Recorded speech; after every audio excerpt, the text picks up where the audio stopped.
Hello everybody, my name is Mouhamed Kandil and I am a tenor. I'm a bel canto tenor. I studied with Madame Era Tognoli, who was a great bel canto soprano, who studied with one of the great sopranos, great tenors actually, of the early 20th century, Zinatello. What I want to do for you today is not turn you into a great tenor after you watch this video, no, because it takes years of training and dedication. But what I want to do is give you insight from what I've learned, because I was not a tenor early on. It took a lot of work, because I'm considered now a spinto dramatic tenor, so it was more difficult to train my voice. So I'm going to give you a map of how one becomes a tenor like the tenors of the past, like the great Monaco or the Corelli or the Pavarotti. How they sing, the type of singing that they do, that maybe I can give you some insight that will help you going forward. So in this video, in this specific video, I want to talk about the physical aspect of being a tenor and get rid of some of the myths of So some of the myths about being a tenor that I had to overcome as a young singer, that you always have to sing very lightly, in your head voice. That's what a tenor is. That's how you get to the high notes. I mean, these little myths that you learn while you're in high school or college or whatever it might be are just going to lead you to the wrong path. Being a tenor, you need to be strong. And I'm not saying forcing your voice. Just hear what I'm saying. You need to be always in a position of strength, always connected to yourself, connected to your breathing, connected to your soul. And at the same time, you need also to be loose. You need to be in a position of strength, but you need to be in control and loose, and you need to get a couple of things physically correct. Now, the first thing we'll talk about quickly, and I will talk about these things in more details in future videos, but the first thing is talk about the breathing. Now, you're going to be breathing into your diaphragm, and what you're going to be doing is, it's like when you're lifting something, right? Your diaphragm gets hard, right? And you sort of press down. So that's what you're going to be doing when you're singing. You're pressing down on your breath. You're holding down on your breath, and at the same time, there's that feeling of air coming up. So it's that yin yang feeling.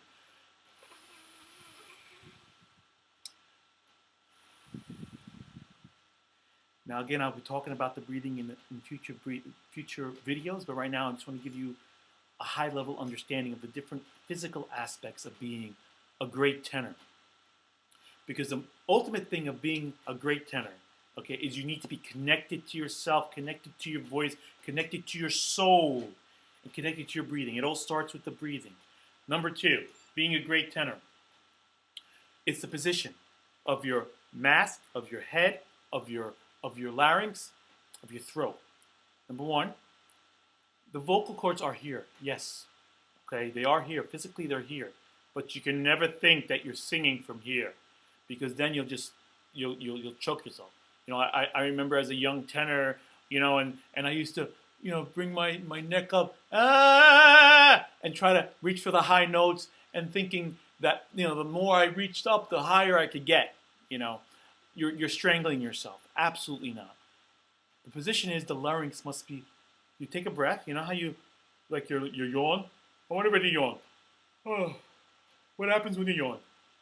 What happens when you yawn is, you know, the little ball in the back there, it lifts. It goes up. Okay? That position is very important because it creates that space you need, that creates that its own microphone kind of in your mask. That's why these opera singers can sing in these big opera halls without a microphone, because they have their own microphone built in. We have our own built-in microphone, and it starts with that lifting of that. Forgive me, I don't forget the term of it right now, but it's the ball in the back. When you yawn, it lifts. Oh, you see that? Lifts. Now, second aspect is here. It slightly, when you yawn, it slightly lowers. You feel it. Put your hand here, not too hard now. You want to be very careful here, but you lower. Try to lower. You see that it lowers. That's very important. The larynx slightly lowers. I don't want you to force it. Nothing is ever forced. If you ever feel you're forcing something, you're doing something wrong. Okay? So I want you to lightly lower it. Number 3. Now, you're never pointing your chin up or your head up. You're in a position of strength. Now, I'm not telling you to put it all the way down like this. No. You need to be, your back of your head and your neck has to be lifted, and it's got to be comfortable, but you're always in a position of strength. Think of tenor is a position. Tenor is one of the most difficult voices to train, but you need strength and power, and you need to be connected to yourself. So a position of strength is not this. Does this look like a position of strength? No. Position of strength like this. You need to be in control, on top of the notes. Number 3, you need to be loose. Your chin needs to be loose. Over here has to be loose. A good exercise, I'll now show in future things, where you do exercise. Oh,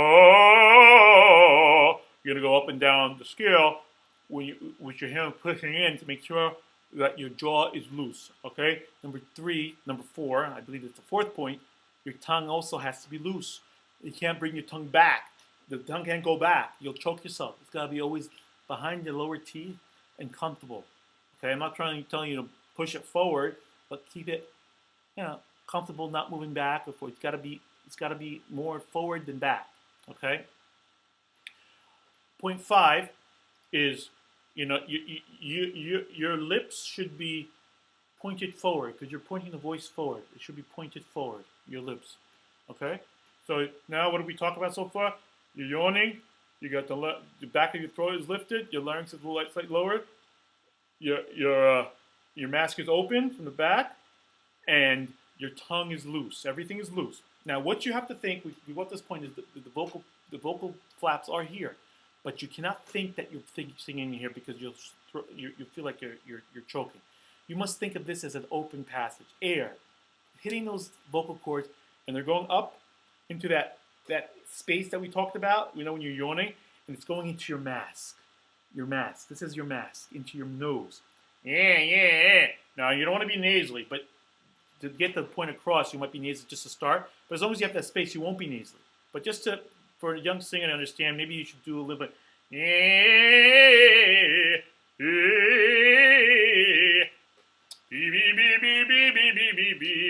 Get that squealo. Because the essence of the tenor voice, the true bel canto tenor voice is in that squealo, the zest of the voice, that yeah. That's very important, and that's in here. So what you're doing is the back of your throat is open, and you're pushing the sound, and the voice feels like it's here. You're singing in your face. If you're singing properly, you don't feel any stress or pressure or anything. You just feel that voice in your face. You can feel it coming right out of your face if you're doing it right. And that takes years of training. But then you're riding that squealo up and it's more visual. Singing is as visual as anything else. So you're kind of riding that squealo as you go higher and higher, and the space is there, and that squealo, and you're riding the squealo higher up. That beautiful richness of the voice. Okay. But another thing that's important in this video that I'm gonna, and we'll call it quits for this first video, is the essence that to have great high notes, you're not just going to sing high notes without developing your foundation. You need to have good, rich, lower notes.